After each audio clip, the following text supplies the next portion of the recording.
با بزانین ئەم دوو کەڵی کەم و تۆ هەڵێمژین چی تایە بەڕێزەکانم؟ نیکۆتینی تایە. ئێوەزان نیکۆتین چییە؟ نیکۆتین مادەیەکە کە ئینسانی خوا یەکەم جار دڵی پەلەپەل پێیەکە، تۆزە زەختی بەرزەکاتەوە، وەکو ئەدرینالین ئیشەکە، تۆزی ئینسانەکە دڵی خۆشە بێ.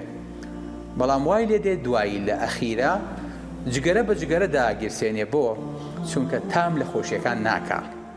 نابینن یەکەم جار کابرا بە جگەرەیە تێرەخوا ئیسراحەتەکە، بەڵام دوایی پاکەتێکی پێیە و دوو پاکەتە خوات هێشتا ئیسراحەتی لێ ناکا هەر زیاتر، کەواتەمە جۆرێکە لە ئیدمان و جۆرێکە لە نەخۆشی ئینسانە بێ وا حاڵی بێ. ئەمە جۆرێکە لە بەڵا وەزاڵبوونی شەیتان بەسەر ئینسانە. نیکۆتین لە ماوەی 10 سانیەیە لە ڕێی دەمارەکانەوە ئەگاتە مێشک و ئینسان لە بیدایەتەوە هەست بە ئارامیەکە، دوایی هەست بە خمول و بێتاقەتیەکات و لە کۆڵێن هەبێتەوە. مادەیەکی ترکە لە ناو جگەرەیە هەیە، مادەی قەترانە. ئێوەزان قەتران چییە؟ قەتران پێوتێت تار، خەوان پێڵین قیر. ئەو قیری کە لە سەجادەکان پیانیت تۆ ئیساکەێنە هەڵەسیت و ئەیمژیت و ئەی خۆیت و ئەیکیتە ناو سیەکانتەوە. تۆزێ قیر بێنە لە شتێکی سواغ بە، بزان ئەو مادەیە چی لێکە. تۆ زانی بۆرەکانی هەناست دواتر کە ئەم قیرەتیا ئەمێنێتەوە بەچی دەرەچێ، بەچی لێ ئەبێتەوە، بەچی لە کۆڵتە بێتەوە. تۆ زانی ئەم مادەی قیریە بۆ مبید بەکارهێنرێ، یعنی مادەیەکی کوشندەیە حەشەراتی پێ لە ناوبن، مێروی پێ لە ناوبن، فطریاتی پێ لە ناوبن. ئەکری ئینسان ئەم بەبخوا مادەی لاستیک و تایی لێ دروستەکەن.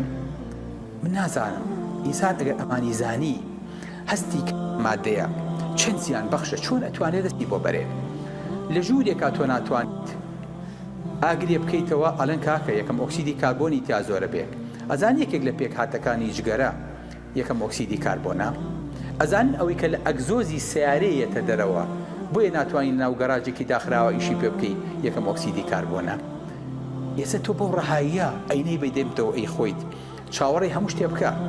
نەخۆشی جگەرە خۆریە بۆ لای من ئەڵێ کاکتۆر نەخۆش نیم، ئەڵێم ئێستا نەخۆش نی، بەڵام وەڵڵاهی زەمانی بەیانی ناکەم.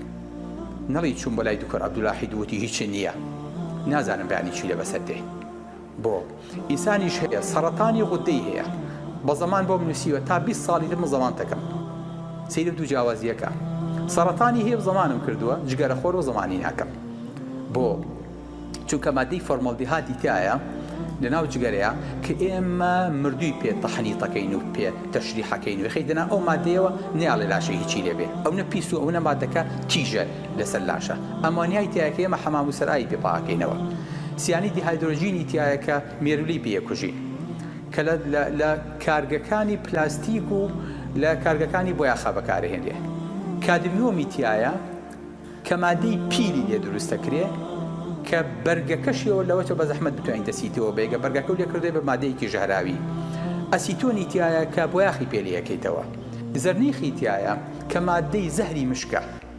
بۆ خاتری خوا ئەم هەموو مادەیە لێک تووتنە، لێک دوو کەڵا کۆ بێتەوە، ئینسان چۆن جورئەتەکە سەیریکە، چۆن جورئەتەکە لە ژوورەکەیە لەگەڵ خۆیان هەرداینێ کاکە واستە خواردنی بێنە. بەڕێزەکان خۆشەویستەکان، واللهی ئەمەی کە ئیستاکەنە ئەگوزەرێ واللهی کاری نەکردەیە، واللهی مەقبول نییە. بەخوا خۆشم بە تەمەبارەزانم پێتان نەڵێ. خۆ پێغەمبەری خوا صلی الله علیه و سلم لە سەردەمی ئەوا جگەرە نەبوو کە بیخوا، بەڵام ئەمە حرامێکە مەفروزە ئێمە خەڵکی لێ ئاگادارکەینەوە، گەنجانی لێ ئاگادارکەینەوە. زۆر بە ڕەهایی کابرا زۆر پێی تەبیعیە لە جگەرە خۆرم. باوکی من تۆگە بە تەمای بە جگەرە گەورە بی، بە جگەرە لە پیاوە بچی، ئەمە نیشانی پیاوەتی نییە، ئەمە نیشانی بە هەدەردانی ماڵ و عەقڵ و سامان و سەحەت و هەموو شتێکە. بۆیە تکام وایە ئەمە بێ بە دەرزێ بۆتان سەیری ئەو مادانەکەن کە لە جگەرەیە هەیە، خۆزگاتان بینی بەڕاستی لێیە تۆقەیت. شتی واتان بینیوە ئەمە جگەرەیە. بۆیە جگەرە تەئسیر لە هەموو خانەکانی لاشەی ئینسانەکە، لە مێشکیەوە بیگرە حتاوەکو بەری پێی. هیچ خانەیەک نییە دووکەڵی جگەرە و بۆنی جگەری بۆنێت. جا لەسەرەوە هەتاوەکو خوارەوە ئینجا بە هەموو جۆر نەخۆشیەکانەوە، لە دڵەوە، لە جەڵتەوە، لە کوێریەوە، لە ئیلتیهابی پووکەوە، لە دەمودانەوە، لە بۆری خوێنەوە، لە سیەکانەوە، لە ڕقبوونی دەمارەکانی خوێنەوە، لە ئەسما و ڕبووەوە، لە کەمبوونی پیاوەتی و نزۆکی و مناڵەبوونەوە، حتا وەکو جگەرە لێرە ئەی خۆیت سوبحانە لە میزەڵانە کاریگەرەکە دەرەکەوێت.